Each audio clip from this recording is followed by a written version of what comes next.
Chapter 3, Not the Sport for Me. My mission in life is not merely to survive, but to thrive.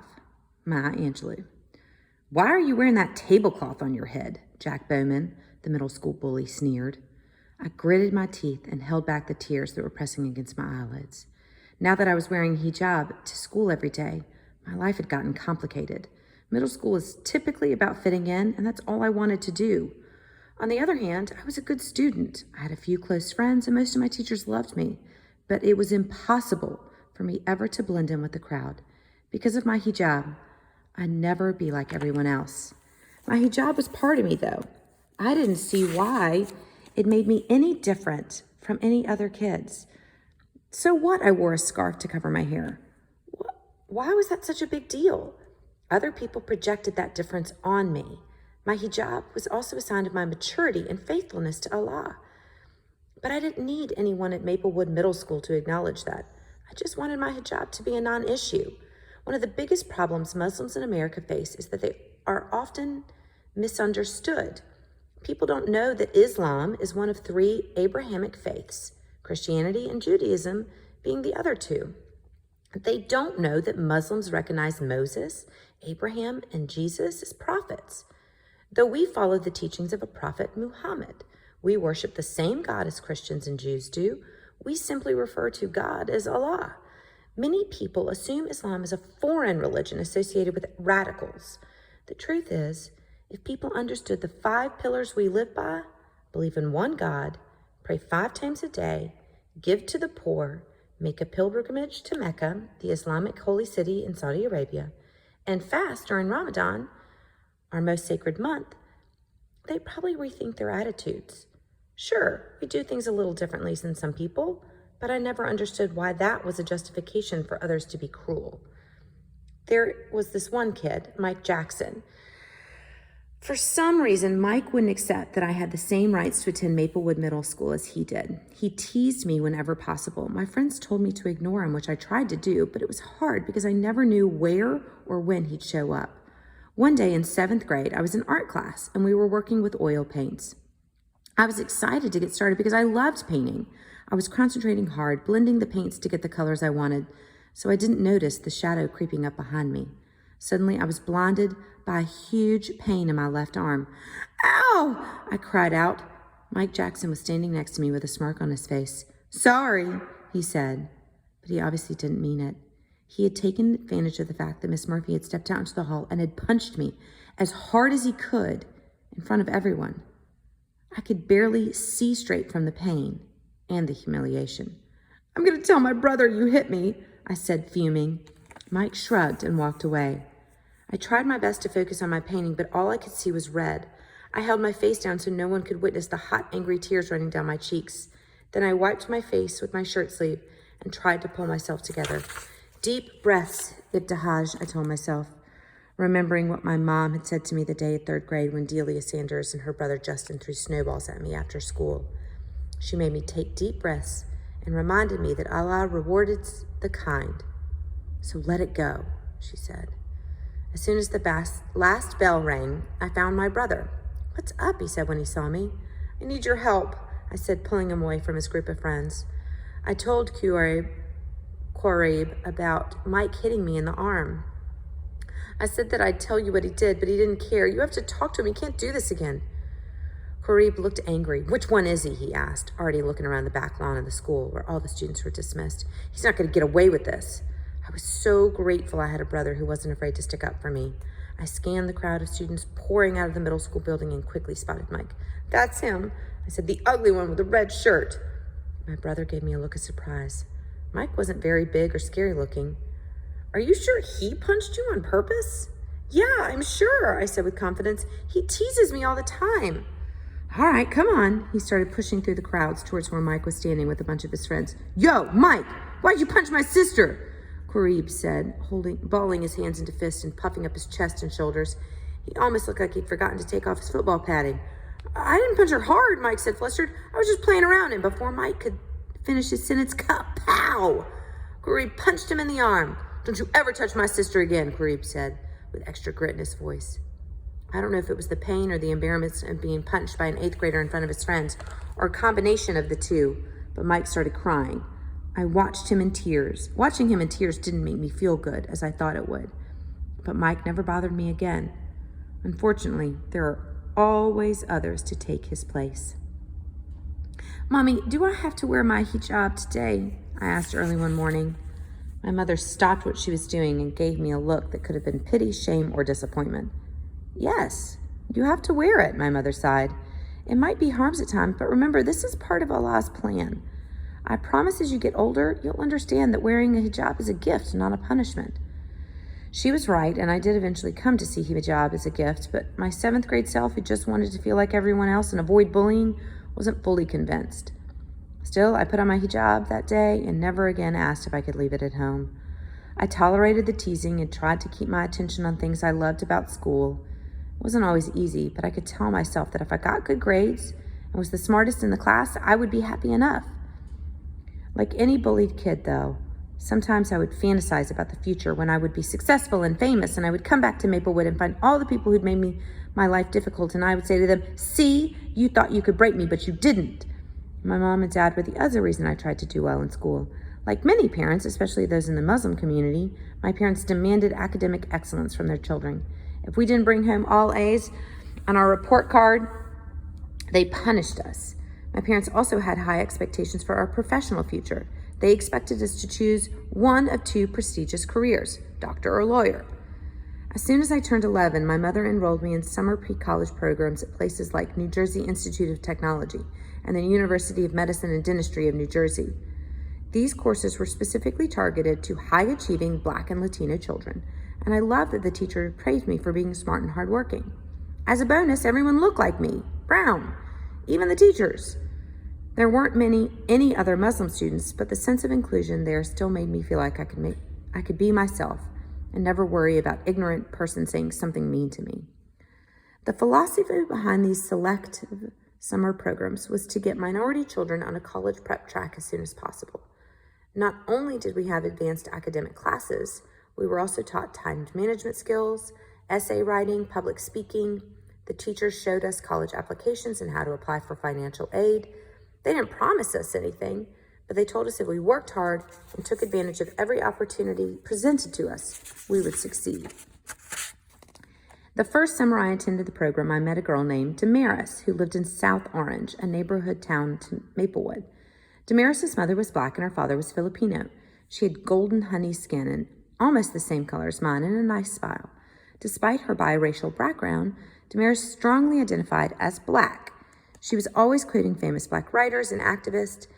We had almost every class together that summer, and we became close friends in a short amount of time. She didn't care that I was Muslim and didn't need me to teach her all about my religion because she had a cousin who was Muslim. I didn't have any friends at school who were so similar to me. Damaris was the kind of friend I desperately wanted so I wouldn't feel so alone sometimes. Like when I scanned my class and didn't see any Black faces, or when someone asked me why my mom wore that thing on her head. Sure, my childhood best friend Amy had always accepted me, but when we reached middle school, we had different teachers and few classes in common, so we drifted apart. I needed friends like Damaris who just got me. I wish you could transfer to my school for 8th grade, I told Damaris on the phone one night. "Yeah, that'd be great," she said, "but at least we'll be in high school together for 4 years." Damaris always looked on the bright side. "And when we are, you can also meet my friends Stacy and Anna." If Tamara's friends were anything like her, I knew I'd like them. I still had 1 more year at Maplewood Middle School, and I wasn't looking forward to dealing with the people who'd made my days difficult. Sometimes I wish I could skip the last year of middle school. "You can make it, Ittihaj," Damaris said when I told her about some of the bullying I'd faced. "You're stronger than you think, and you're crazy smart. My mom always says our ancestors fought too hard for us to give up now." I smiled. "Thanks, Damaris. You're the best." "I know," she said, laughing, "and don't you forget it." Even though I didn't tell my mother about every single time someone was mean to me at school, she wasn't unaware of my feelings of isolation. She knew how badly I wanted to fit in the classmates and the girls on the school softball team, and she witnessed some of the cattiness at the mosque that I had to deal with too. Because I attended public school instead of private Islamic academy, a lot of the girls my age at the Mishad, another name for mosque, wouldn't talk to me. They claimed anyone who went to public school was probably going to become trouble. My mother rolls her eyes whenever she heard that nonsense, as she called it, Those girls don't know what they're talking about, and their parents should be ashamed of themselves for letting them think that way, she said. Just ignore them and focus on school. At the end of the day, I had to put my trust in my parents and believe them when they said if I just worked hard, everything would solve itself. That trust helped me survive my first years in hijab and middle school. But I still searched for something to help me fit in. One day during the fall of my 8th grade year, my mom and I went to pick up Korev from school, and he was a freshman now at Columbia High, the same school I would be attending the following year. As we pulled up to the front of my school, my mom poked me on the arm and pointed towards some windows. What do you think they're doing in there? She said, craning her neck to get a better view of what it looked like a bunch of students sword fighting in the school cafeteria. I rolled my window down to look, but all I could see were kids wearing white pants, white jackets, and what looked like masks, dancing around with long, thin swords. I have no idea, I said, uninterested in whatever was taking place in there. Instead, I was scanning the high school girls pouring out of the massive building. One of those girls could be a future friend. It looks like some kind of sports practice, and all the kids are covered up, Ibtihaj, my mom said eagerly. But then Qarib jumped into the car, and we all had to pull out of the schoolyard. Qarib, do you know what they're practicing in the cafeteria? Mom asked. My brother shrugged and looked out the window, like he was thinking about the upcoming football season or all the homework he had to do that night, rather than my mom's question. Oh, it's the fencing team, he finally mumbled. I don't know anything about it. My mom knew she was onto something, though. That night, she went online and discovered that Columbia High School had one of the best fencing programs in the state, which was a significant honor because apparently New Jersey had the largest number of high school fencers in the country. My mom always did her research when something interested her, especially when it came to us kids, so she learned about fencing's history too. She discovered that although many people claim that fencing had originated in Europe, historians had found paintings depicting sword fighting in Luxor, Egypt from 1190 BC. Fencing also didn't originate as a sport. It was a method of defense used by soldiers in the military and enemies of war. Then in the 14th and 15th centuries, Europeans began to think swordplay was fashionable and necessary part of a gentleman's education, and it stopped being only a method of battle. Instead, it was a show of athleticism. With the invention of the wire mesh helmets and swords with blunted tips, accidental deaths and injuries became less common, and fencing was featured in the first modern Olympic Games in Athens, Greece in 1896. It was originally a male-only sport, and women's fencing was not introduced into the Olympics until 1924 Games in Paris. The more my mother read about Columbia High School team and the sport of fencing, the more boxes it checked off her list. A winning team to be part of? Check. A uniform where Ibtihaj could be totally covered without having to alter her uniform? Check. An opportunity to participate in a sport that wouldn't require mom and dad to drive her? Check. There was only one problem with fencing. No one in our family knew much about it. But that wouldn't stop my mother. There was never a problem she couldn't solve. By the time I came down for breakfast the next day, Mommy had tracked down the coach of Columbia High School fencing team, and I had a private lesson scheduled for the following week. Frank Mustelli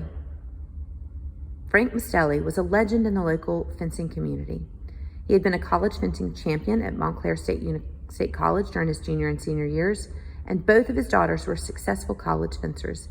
In fact, there was talk that the older daughter might make it to the Olympics. My father and I went to see Coach Mustelli on Saturday morning. We parked in front of the coach's red brick house, and before we could get to the front door, a short white man with thick, shiny black hair and wire-framed glasses, who was wearing a t-shirt and sweatpants, came out to greet us. I'm Frank Mustelli, he said, extending a hand to my dad, and then he turned to me.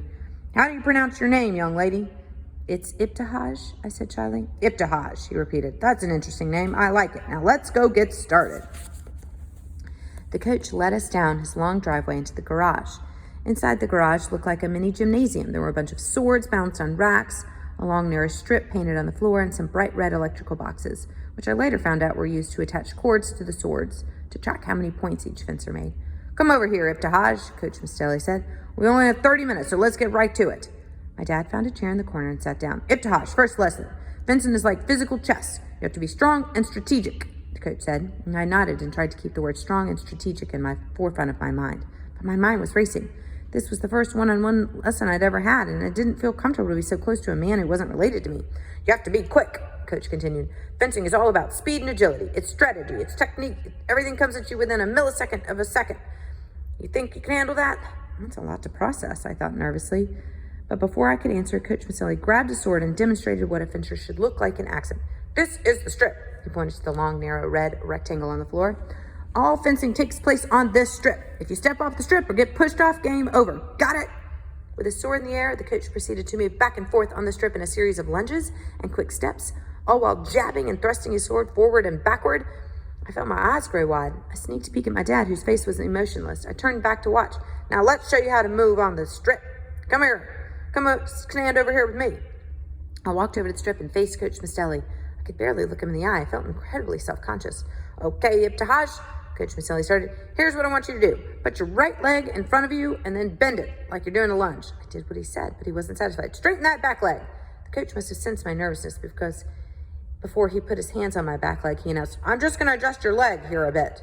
I flinched when he touched me. I think my dad did too. He definitely made some sort of noise in the back of his throat and shifted uncomfortably in his chair. But the coach seemed oblivious. He continued on with his lesson, occasionally putting his hands on me to adjust my stance or to move my arm to the right position. It always felt weird. I know this is just coaching, and that didn't mean anything, I told myself, but boy, am I uncomfortable.